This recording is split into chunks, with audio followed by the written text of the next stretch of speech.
ఆశ్చర్యములు నీ కార్యములు, ఆశ్చర్యములు నీ కార్యములు, యేసుని నామములో ఏక మనసుతో ప్రార్థించగా, యేసు నామములో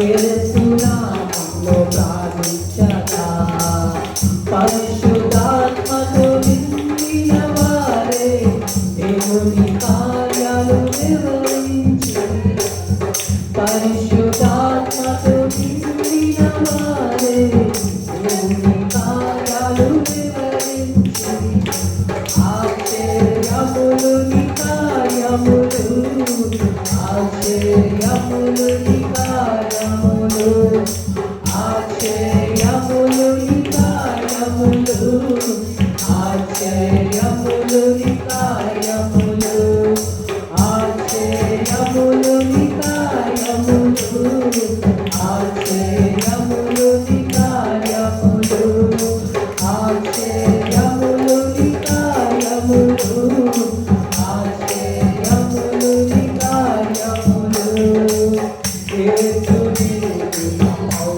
మౌనీనలు, యేసు వాక్యము ప్రకటించగా, యేసుని మౌనీనలు, యేసు వాక్యము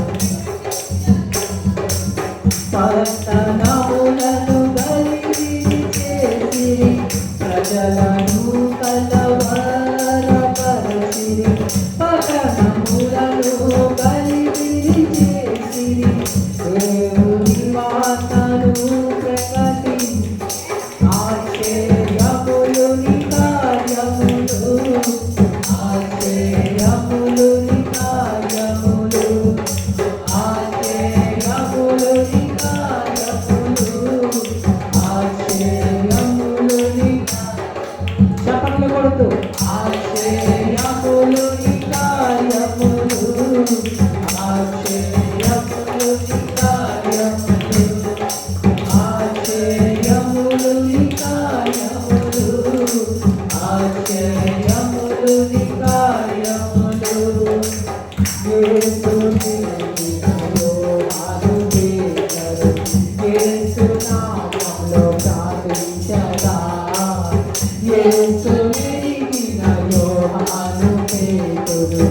యేసు నామములో ప్రార్థించగా, కుంటివారు దిక్కున లేచెను, దేవుని నామమును గొప్పగా స్తుతించెను, కుంటివారు దిక్కున లేచెను, దేవుని నామాన్ని గొప్పగా స్తుతించెను, ఆశ్చర్యములు నీ కార్యములు, ఆశ్చర్యములు నీ కార్యములు, ఆశ్చర్యములు నీ కార్యములు, ఆశ్చర్యములు నీ కార్యములు, ఆశ్చర్యములు నీ కార్యములు, ఆశ్చర్యములు నీ కార్యములు, ఆశ్చర్యములు నీ కార్యములు, ఆశ్చర్యములు నీ కార్యములు.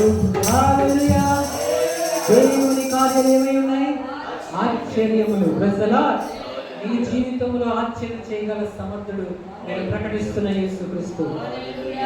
నీ జీవితంలో ఎటువంటి ఇబ్బంది ఉన్నా సరే, ఎవరితో చెప్పకపోయినా సరే, నీ మనసులో ఉన్న బాధను యేసయ్యతో మనసు విప్పి చెప్పండి. Praise the lord. ప్రతిరోజు ప్రార్థన అలవాటు చేసుకునండి, ప్రతిరోజు వాక్యాన్ని అలవాటు చేసుకునండి. కష్టంగా ఫీల్ అవ్వద్దు, అయిష్టంగా ఫీల్ అవ్వద్దు, కానీ ప్రతిరోజు మీరు ఇష్టపడి ఏం చేయండి? వాక్యం తీసి చదవండి. కనీసం ఒక అరగంటైనా ఏం చేయాలి? చదవాలి, బైబిల్ చదవాలి, ప్రార్థన చేసుకోవాలి. దేవుని మందిరాన్ని కూడా మీరు ఎప్పుడు రావడం మానేయదు. ఎందుకంటే దేవుని సన్నిధిలో ఉన్న ఆనందం, దేవుడిచ్చే సంతోషం ప్రపంచం మీకు ఇంకెక్కడ ఉండదు.